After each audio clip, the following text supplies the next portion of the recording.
Hello everyone, welcome to Eklavya Snatak. और आज की इस वीडियो में मैं आप सभी को बताने वाला हूं जो आपका सेमेस्टर 2 का सब्जेक्ट है मिडिवल सोसाइटीज ग्लोबल पर्सपेक्टिव्स। इसके मोस्ट इंपॉर्टेंट क्वेश्चन आंसर जो आपके एग्जाम में आएंगे ही आएंगे, बहुत ज़्यादा चांसेस हैं। तो ये मैं आपको बता दूं कि विद आंसर है। ठीक है, ये जो वीडियो है इसमें सॉल्यूशन भी करवाया जाएगा। तो आप प्लीज़ वीडियो को एंड तक देखें। चलिए वीडियो को स्टार्ट करते हैं। आपसे छोटी सी रिक्वेस्ट है कि आप प्लीज़ मुझे इंस्टाग्राम पे फॉलो कर लें। मेरा यूज़र नेम आप सभी के सामने लिखा हुआ है। तो चलिए फिर आगे बढ़ते हैं।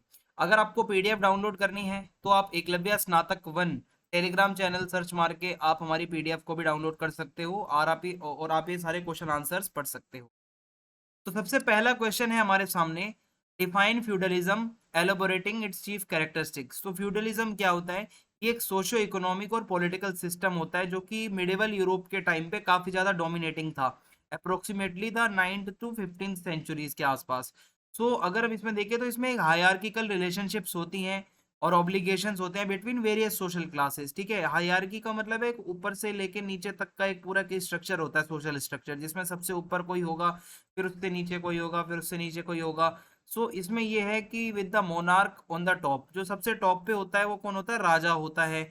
और जो पीजेंट्स होते हैं, सर्फ होते हैं, यानी कि जो किसान वगैरह, वो नीचे बॉटम पे होते हैं। तो इस तरीके से ये हायरार्की चलती है।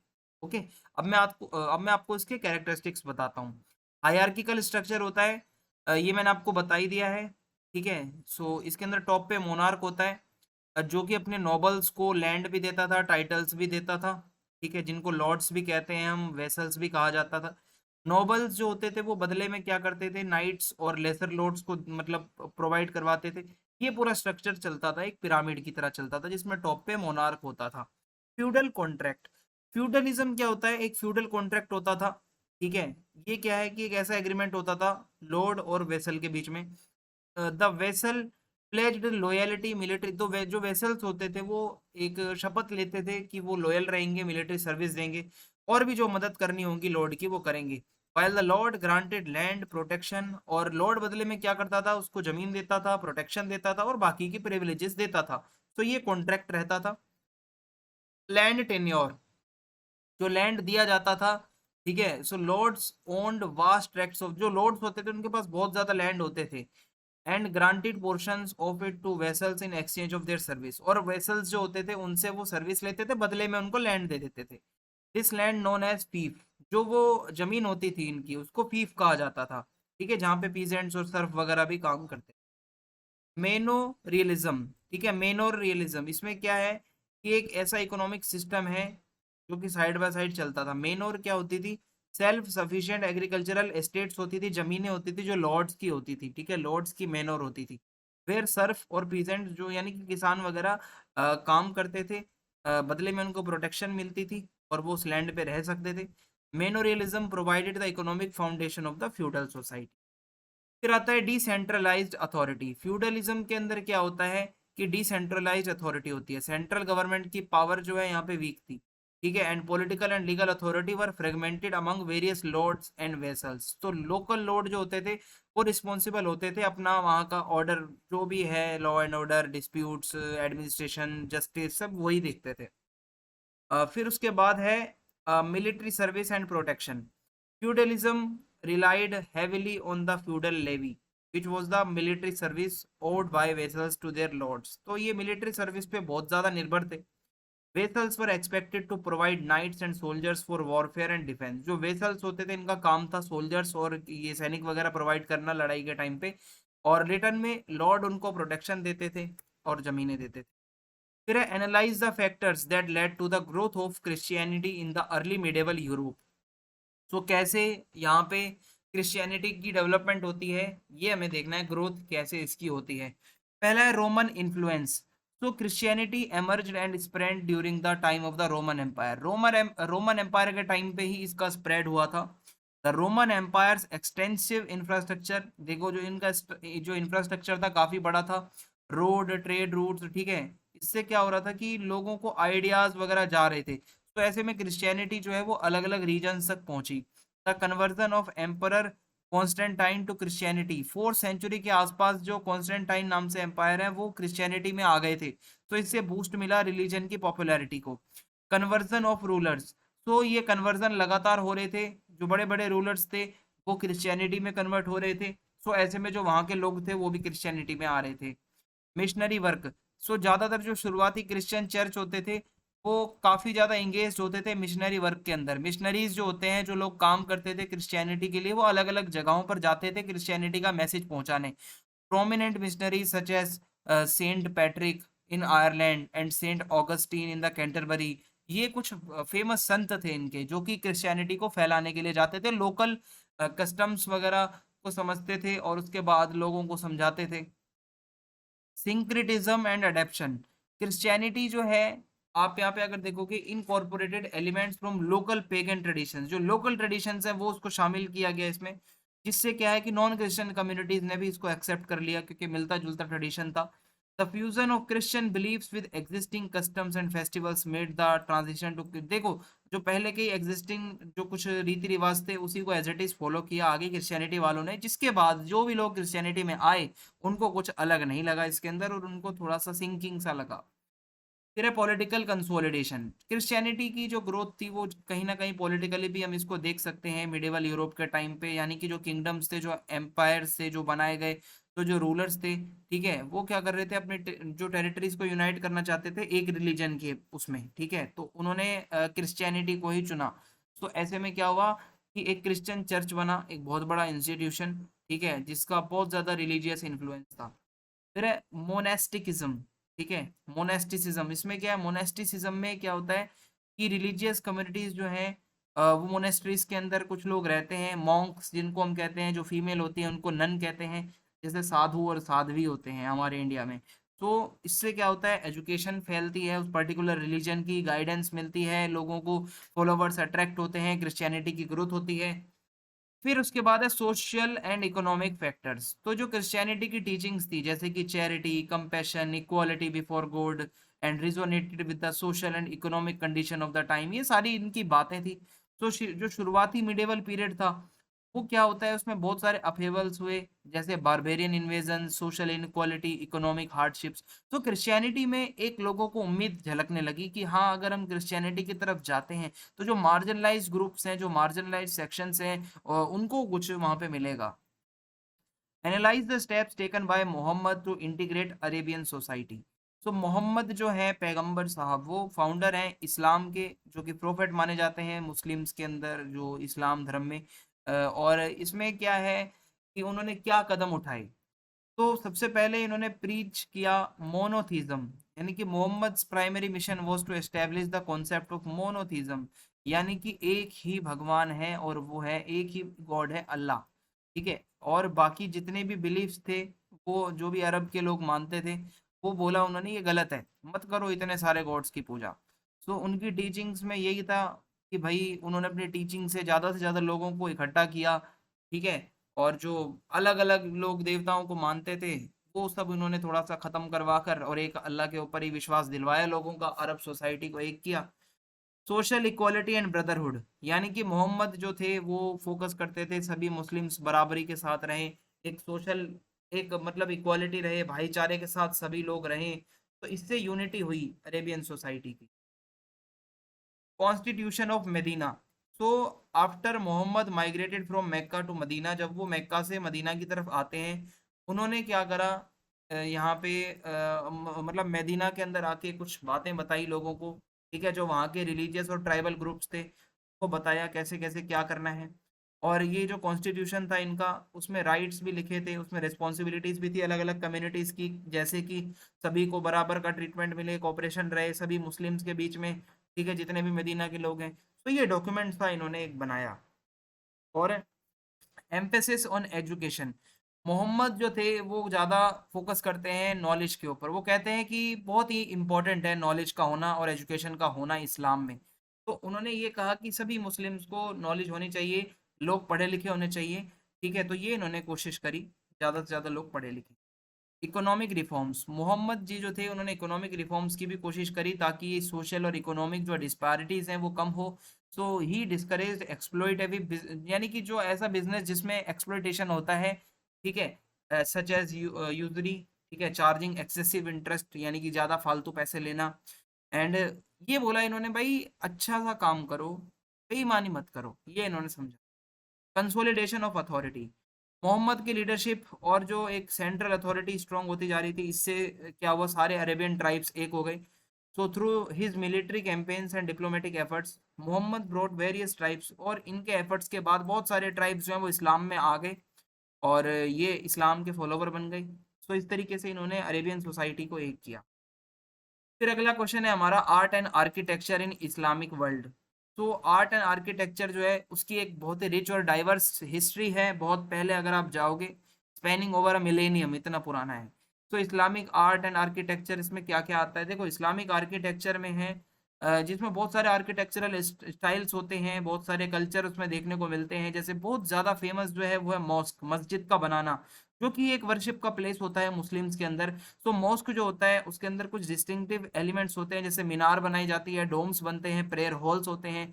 So notable examples include the Great Mosque of Cordoba in Spain, the Hagia Sophia in Istanbul and the Sheikh Zayed Grand Mosque in Abu Dhabi. So ये कुछ एग्जाम्पल्स हैं। फिर आता है calligraphy.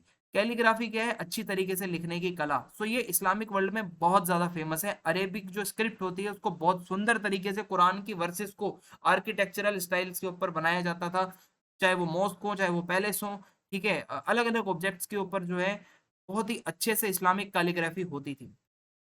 Geometric patterns, geometric patterns are a prominent feature of Islamic art. ठीक है, इस pattern के अंदर क्या होता है, बहुत सारे जियोमेट्रिकल शेप्स बनाए जाते हैं, जैसे स्क्वायर, सर्कल, स्टार्स। और जियोमेट्रिकल डिजाइन जो है वो अलग अलग आर्किटेक्चर, टेक्सटाइल, सेरामिक्स और वुडवर्क में देखने को मिलते हैं। They are often use to symbolise the infinite nature of Allah and create a sense of harmony and unity. ठीक है, फिर है अरबेस्क्यू। ठीक है, arabesque is another distinctive feature of the Islamic art. इसमें क्या है कि इंटीग्रेट करना, इंटरलेसिंग करना वेजिटल और फ्लोरल डिजाइंस को, ठीक है, थोड़ा फूल पत्ती वगैरह बनाना। नो फिगरेटिव रिप्रेजेंटेशन, कोई फिगर नहीं बनानी हमें। ठीक है, सो ये हमें देखने को मिलता है आर्किटेक्चर में, सेरामिक्स में, टेक्सटाइल में, मेटल वर्क में। ठीक है, और इसके अलावा यहाँ पे आपको देखने को मिलता है repetitive and symmetrical nature of Arabs designs creates a sense of rhythm and continuity. ये देखने को मिलता है, अलग अलग डिजाइन, फ्लावर, फूल, पत्तियां, ये देखने को मिलता है। ऑर्नामेंटेशन, इस्लामिक वर्ड जाना जाता है अपने ऑर्नामेंटेशन के लिए, ऐसे ऐसे मटेरियल्स को यूज करना, जैसे मोजेक, स्टूको, टाइल वर्क, ताकि एक अच्छा सा पैटर्न और डिजाइन बन सके। ठीक है, ये वॉल, सीलिंग, सरफेस वगैरह पे और सुंदरता बढ़ाने के लिए किया जाता है।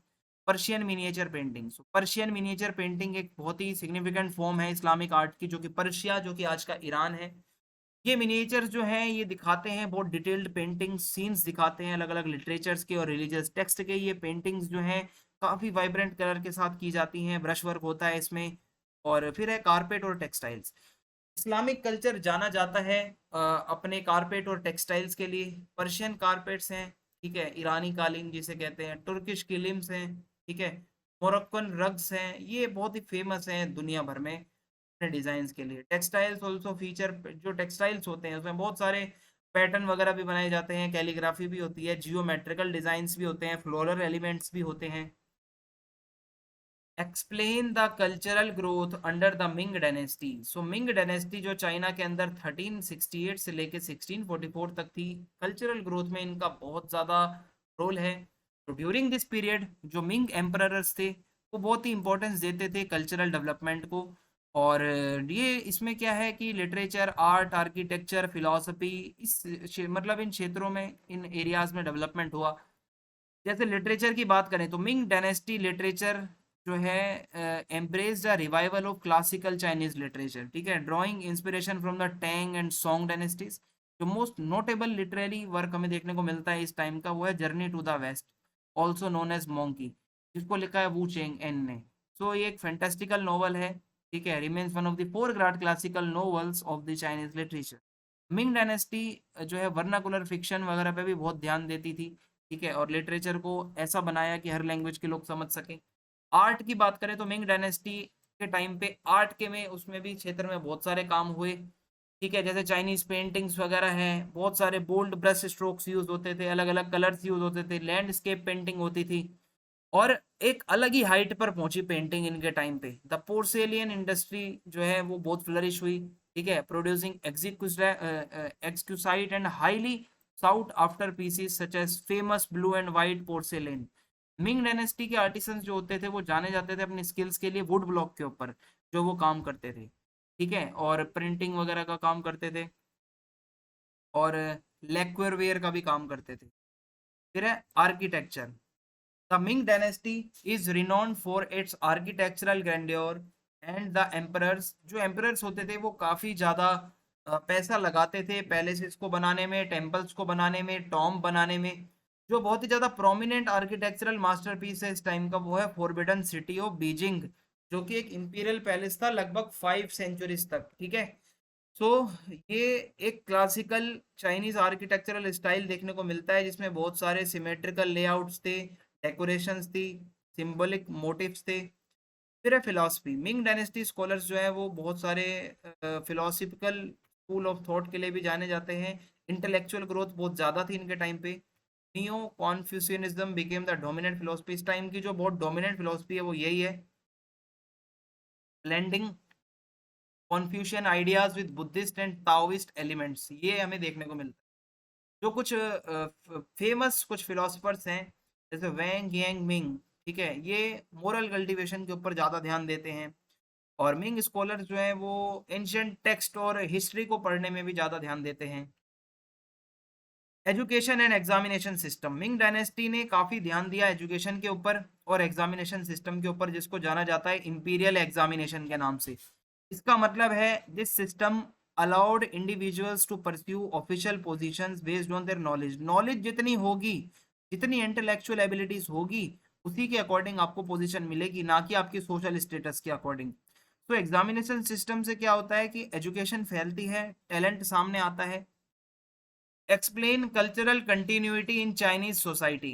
सो कल्चरल कंटिन्यूटी जो है सोसाइटी के अंदर चाइनीज वाली अगर हम बात करें तो इसका मतलब है जो एक परसिस्टेंस और जो ट्रांसमिशन है कल्चरल वैल्यूज का, बिलीव्स का, कस्टम्स का, ट्रेडिशंस का अलग अलग जनरेशन के टाइम पे, ये हमें पढ़ना है, ठीक है। Over the time Chinese society में बहुत ट्रांसफॉर्मेशन हुए, जैसे है कॉन्फ्यूशियनिज्म, ठीक है। कॉन्फ्यूशियनिज्म जो है एक बहुत ही ज़्यादा प्रोफाउंड इन्फ्लुएंस है इसका चाइनीज कल्चर के ऊपर over the 2000 years.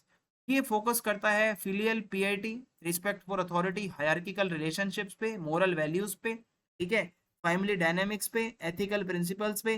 So Confucian ideals still hold sway in many aspects of Chinese society, जैसे कि एजुकेशन, गवर्नमेंट, ये आज भी देखने को मिलता है। Traditional values. Chinese society places a great importance on tradition. Chinese अपने कल्चर को, अपने ट्रेडिशन को, अपने कल्चरल हेरिटेज को बहुत इंपॉर्टेंट मानते हैं, जैसे कि concept such as harmony, collectivism and the reverence of ancestors are deeply ingrained in Chinese culture, ठीक है। अपने पूर्वजों मतलब वगैरह पे ध्यान देना, ये सब बहुत ज़्यादा चलता है इसके अंदर सोसाइटी में। लैंग्वेज की बात करें, चाइनीज लैंग्वेज बहुत ही ज़्यादा कॉम्प्लेक्स है, इसके कैरेक्टर्स जो हैं इसके बहुत कॉम्प्लेक्स हैं। बाकी ये लिटरेरी ट्रेडिशन है, काफ़ी रिच है, ठीक है। और इसकी कल्चरल कंटिन्यूटी, लगातार ट्रांसफॉर्मेशन इसका होता आया है हजारों साल तक। एंशियंट टेक्स्ट से लेके अलग अलग फिलोसफर्स हुए, हिस्टोरिकल अकाउंट्स देखने को मिलते हैं हमें चाइनीज़ में। तो ये लैंग्वेज जो है ये चाइना वालों की एक कल्चरल नॉलेज को दिखाती है कि किस तरीके से उनके ट्रेडिशनल वैल्यूज़ और बिलीव्स को वो आज भी मानते हैं। Festival and rituals. तो चाइनीज सोसाइटी जो है बहुत सारे उनके ट्रेडिशनल फेस्टिवल्स और रिचुअल्स होते हैं, जैसे कि Chinese new year, mid autumn festival, dragon boat festival. इससे क्या है, फैमिली गैदरिंग्स होती हैं, सभी लोग एक साथ मिलते जुलते हैं, अपने पुराने पुराने रीति रिवाजों को ये मानते हैं। सॉरी। फिर है art and craft. Chinese art forms जैसे calligraphy, painting, ceramics, martial arts, ये बहुत ही ज़्यादा सेंचुरीज तक चलता रहा है, चाइनीज सोसाइटी का एक बहुत ही अभिन्न अंग है। तो ये जो आर्टिस्टिक ट्रेडिशंस हैं ये not only serve as outlets for creative expression but also act as a medium for cultural preservation. ये इनका कल्चर है। The techniques, themes, aesthetic principles pass down through, देखो अलग अलग जनरेशन से ये सारी चीज़ें पास टू पास होती रही हैं, पास आउट होती रही हैं। फिर अब हम शॉर्ट नोट्स के बारे में भी कुछ देख लेते हैं। अगर आपके पेपर में शॉर्ट नोट्स आते हैं तो किस पे आ सकता है? Technological achievements of medieval China. So medieval China यानी कि 5th सेंचुरी से 15th सेंचुरी तक का जो टाइम था, बहुत सारी टेक्नोलॉजिकल अचीवमेंट्स हुई, जैसे प्रिंटिंग वगैरह। सॉन्ग डायनेस्टी के टाइम पे इन्वेंशन हुआ प्रिंटिंग का, ठीक है, जिससे बुक वगैरह काफ़ी ज़्यादा आने लगी। गन पाउडर है, जो कि इन्वेंट हुआ था टैंग डायनेस्टी के टाइम पे 9th सेंचुरी में, जिससे वॉरफेयर में काफ़ी ज़्यादा बदलाव आया। ठीक है, initially it was use for medicinal and fire cracker purpose, बाद में जाकर ये मिलिट्री एप्लीकेशन में यूज होने लगा, फायर आर्म्स के अंदर, जैसे कैनन्स में, मस्केट्स में, फायर एरोज में। कंपास जो है डायरेक्शन वाला नेविगेशन के लिए, वो भी इसी टाइम पे बना, 2nd सेंचुरी के टाइम पे, बीसी के टाइम पे। पोर्सेलियन, पोर्सेलियन ये जाना जाता है known as China in the west was developed during the Tang dynasty. ठीक है, so this high quality ceramic material, बहुत ही ज़्यादा अच्छी क्वालिटी का सेरामिक मटेरियल है। ठीक है, had exquisite craftsmanship and became highly sought after. So इसका भी ट्रेड और कल्चरल एक्सचेंज पे काफ़ी ज़्यादा असर हुआ। मैकेनिकल क्लॉक, सोंग डायनेस्टी के टाइम पे ही मैकेनिकल क्लॉक्स आने लगी 10th सेंचुरी के आसपास। ठीक है, these clocks utilise water wheels and escapement mechanisms, जिससे बहुत ज़्यादा टाइम वगैरह ध्यान देने के ऊपर भी स्टार्ट हो गया था भाई, क्लॉक वर्क टेक्नोलॉजी आ गई थी चाइना से। पेपर मनी, पेपर मनी का यूज़ भी यहीं से आता है सोंग डायनेस्टी के टाइम पे। ठीक है, कॉइन्स का जो है थोड़ा सा काम कम करके कमर्शियल ट्रांजेक्शन्स के लिए पेपर मनी आ गई थी। फिर है water powered machinery, water powered machinery जैसे वाटर मिल है। ठीक है, द इनोवेटिव चेन पंप है, पर वाइडली यूटिलाइज्ड इन मिडिवल चाइना। अलग अलग पर्पस थे, जैसे ग्रेन्स को ग्राइंड करने के लिए, और आयरन को फोर्गिंग करने के लिए, फील्ड्स को इरिगेशन देने के लिए। फिर है एग्रीकल्चरल इनोवेशन, चाइनीज फार्मर जो होते थे, ठीक है, डेवलप्ड वेरियस एग्रीकल्चरल इनोवेशंस इसी टाइम पे, जैसे सीड ड्रिल्स, ठीक है, प्लांटिंग वगैरह में काम आती थी। एडवांस इरिगेशन टेक्निक्स, ठीक है, ये भी इन्होंने बहुत सारी निकाली। And the cultivation of new crops, जैसे चाय की जो है खेती है, सिट्रस फ्रूट्स है, ये इन्होंने स्टार्ट किया।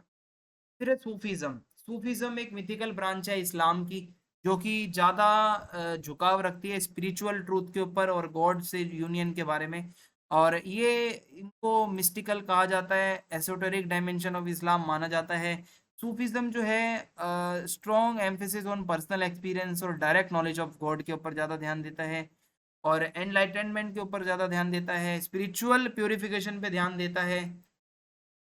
जो सूफीज्म को मानते हैं उनको सूफी कहा जाता है या फिर डरविशेस, और वो अलग अलग प्रैक्टिसेस में शामिल रहते हैं, जैसे मेडिटेशन है, चैंटिंग है, म्यूजिक है, डांस है। ठीक है, और ये एक इनका डिवाइन कनेक्शन दिखाता है। सूफीज बिलीव करते हैं तौहीद के ऊपर, यानी कि द वननेस ऑफ गॉड, एक ही गॉड है। ओके, और ये इस तरीके से है। Sufism incorporates teaching from the Quran and the Hadith, जो भी मोहम्मद की जो बातें हैं, but it also draws inspiration from pre Islamic mystical traditions and philosophical schools, ये इंपॉर्टेंट बात है। So it has produced a rich body of literature, literature बहुत लिखा है सूफी वालों ने, पोइट्री बहुत लिखी है, टीचिंग्स बहुत है इनकी। ठीक है, इस्लामिक टेक्स्ट की इंटरप्रिटेशन भी देते हैं ये। Sufism has a diverse history, बहुत ही बड़ी हिस्ट्री है इनकी, भाईचारे की, स्पिरिचुअल प्रैक्टिसेस की। और कुछ जाने माने कुछ सूफी ऑर्डर्स हैं, जैसे मेवलेवी, नक्शबंदी, चिश्ती। इनके जो शेख और जो जो ये मतलब क्या कहते हैं, जो स्पिरिचुअल मास्टर होता है उसको शेख कहा जाता है, उसको मानने वाले को मुरीद कहा जाता है। फिर है सूफीज्म का काफ़ी ज़्यादा इम्पैक्ट है इस्लामिक कल्चर के ऊपर, आर्ट के ऊपर, म्यूज़िक के ऊपर, और इस्लामिक जो स्पिरिचुअल प्रैक्टिसेस हैं उसके ऊपर। और पोएट्स को, फिलोसफर्स को काफ़ी ज़्यादा इसने इन्फ्लुएंस किया है सूफीज्म ने। ठीक है, फिर है उम्मयद एंड अब्बासीज। सो उम्मयद जो है और जो अब्बासी डायनेस्टीज हैं, ये दो बहुत ही जानी मानी इस्लामिक जो मतलब खलीफा हुए थे, जो कैलिफेट्स हुए थे, उनके बारे में बताती है। सबसे पहले Umayyad dynasty 661 to 750। Umayyad dynasty को जो है एस्टेब्लिश किया था मुआविया फर्स्ट ने, जो कि है मतलब एक खलीफा बनता है 661 में। The Umayyads establish their capital in Damascus. ठीक है, दमिश्क यानी कि सीरिया के अंदर है ये। और they were the first hereditary dynasty in the history of Islam, याद रखना। ड्यूरिंग देयर रूल उमैयद इन्होंने क्या करा, एक्सपेंड किया इस्लामिक एम्पायर को, कुछ टेरिटरीज को कॉन्क्यूर किया, जैसे Spain, north Africa, central Asia. और वो एक सेंट्रलाइज्ड और हाईली ब्यूरोक्रेटिक एडमिनिस्ट्रेशन पे विश्वास रखते थे। The Umayyad period saw a flourishing of Islamic art and architecture, बहुत ज़्यादा फेमस हुआ इसके टाइम पे, जैसे बहुत सारे मोन्यूमेंटल स्ट्रक्चर्स इन्होंने बनाए, Dome of the Rock in Jerusalem. However ये डायनेस्टी ने बहुत ज़्यादा इंटरनल चीज़ें फेस करी, जैसे रिवॉल्ट्स होते रहते थे बहुत बारी मुस्लिम कम्युनिटीज़ के बीच में ही। तो उम्मयद जो है इनको हटाकर बाद में अब्बासीज आ गए थे 750 में। सो अब्बासी जो थे, ठीक है, ये अबू अल अब्बास, ठीक है, जो कि मोहम्मद के अंकल अब्बास के ही डिसेंडेंट थे, उन्होंने इसको बनाया था, इस डायनेस्टी को। They establish their capital in Baghdad, ठीक है, जो कि बाद में एक लर्निंग और कल्चर का सेंटर बना। सो अब्बासी जो होते थे वो अपने आप को चैंपियन दिखाते थे of the non Arab Muslims and claimed legitimacy based on their association with the family of Muhammad. ये अपनी ही मतलब सर्वोच्चता को मानते थे। So under the Abbasids the Islamic empire experience the golden age. इनके टाइम पे गोल्डन एज थी, जैसे कि science and philosophy, literature, art, हर जगह में इस्लाम आगे बढ़ रहा था। Scholars from various cultures and religions thrived the Abbasid court, ठीक है, अब्बासियों की जो दरबार में बहुत सारे स्कॉलर्स होते थे, पोएट्स होते थे, जाने माने लोग आते थे। However, over the time, Abbasi Khalifa face challenges. ये जो खलीफा होता था, इनका राजा था, इनको बहुत ज्यादा चैलेंजेस आए, पॉलिटिकल इंस्टेबिलिटी हुई, रीजनल रेबिलियंस होने लगे, एक्सटर्नल बहुत सारे इनको इन्वेजन्स का सामना करना पड़ा, जैसे मंगोल्स वगैरह का। सो 1258 में अब्बासी खलीफा जो था वो कॉन्कर हो गया, डिस्ट्रॉयड कर दिया मंगोल्स के द्वारा उसको, ठीक है। और however descendants of the Abbasi dynasty continue to hold symbolic authority in Cairo and Istanbul. यहाँ पे ओटोमन एम्पायर के अंडर ये चलता रहा इनका थोड़ा बहुत rule. Both the Umayyad and Abbasid dynasties played a significant role. ये बहुत ही इंपॉर्टेंट रोल प्ले किया इन्होंने इस्लाम को दुनिया भर में फैलाने के लिए।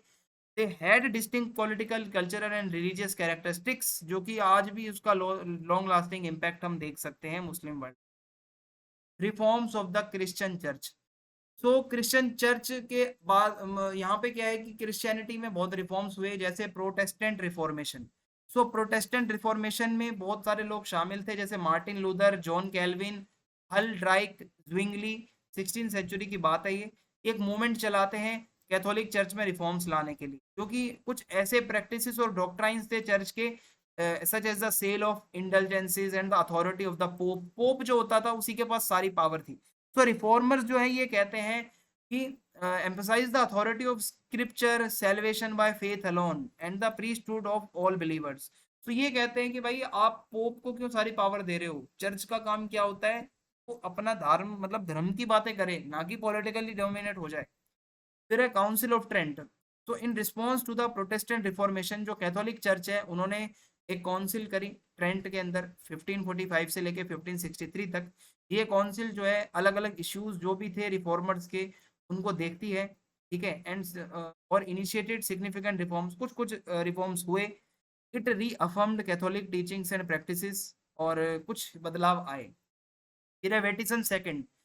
The second Vatican council convened by pope John, ठीक है, जो पोप जॉन थे 1962 के टाइम पे, इन्होंने ये जो है मीटिंग करी, एंड इन्होंने कंक्लूड करा 1965 में। कुछ बहुत सारे रिफॉर्म्स करे कैथोलिक चर्च में, और रिन्यू करा, अपडेट करा कुछ चर्च की लाइफ को, वर्शिप के तरीकों को, और मॉडर्न वर्ल्ड के साथ इन्होंने कुछ अपडेट किया। The council introduce changes such as conducting the mass in vernacular languages instead of Latin. Latin की जगह कुछ और भी लैंग्वेजेस को यूज करो भाई, ठीक है। Fostering ecumenical dialogue with other Christian traditions, emphasising the role of the laity and the promoting inter religious dialogues. इन्होंने ये कुछ बदलाव करे थे जो कि आपको इसी तरीके से पेपर में बताने हैं, लिखने। Counter reformation. The counter reformation का मतलब है the efforts made by the Catholic church to respond the Protestant reformation. इसमें बहुत सारे रिफॉर्म्स आते हैं, ठीक है। The establishment of new religious orders like Jesuits, the council of Trent, और and the strengthening of the and the discipline. Discipline बढ़ा, education का इंपॉर्टेंस काफ़ी ज़्यादा बढ़ा ही इसमें। मॉडर्न रिफॉर्म्स में ये आता है, रिसेंट में अगर हम देखें क्रिश्चियन चर्च ने बहुत सारे रिफॉर्म करे हैं, जैसे कि यहाँ पे कुछ टीचिंग और प्रैक्टिसेस में बदलाव आए हैं, such as women role in ministry, LGBT plus inclusion, racial justice, environmental stewardship. ये कुछ चीज़ें आई हैं क्रिश्चियनिटी के अंदर। तो ये इंपॉर्टेंट क्वेश्चन से एक्सपेक्टेड हैं, आ सकते हैं, इनको आप ज़रूर करके जाएं। प्लीज़ चैनल को सब्सक्राइब कर दें, ज़्यादा से ज़्यादा वीडियो को शेयर करें और वीडियो को लाइक करें। जय हिंद, जय भारत।